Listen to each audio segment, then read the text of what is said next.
Current लागलेल्या महावितरण कर्मचाऱ्याची रोहित पाटील गौरकर यांनी घेतली आस्थेवाईकपणे विचारपूस। निटूर येथील महावितरण कार्यालयात कर्तव्य बजावत असताना ओमकार मुधाळे या कर्मचाऱ्याला करंट लागल्याची घटना घडली होती। या घटनेची माहिती मिळताच निटूर जिल्हा परिषद गटाचे सदस्य रोहित पाटील गौरकर यांनी तातडीने डॉक्टरांशी संपर्क साधून ओमकार मुधाळे यांच्यावर योग्य उपचार करून आवश्यक ती काळजी घेण्याच्या सूचना दिल्या होत्या।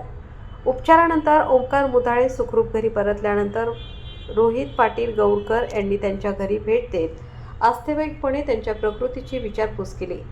यावेळी त्यांनी ओमकार यांना या प्रसंगामुळे खचून न जाता धैर्याने उभे राहण्याचा सल्ला दिला।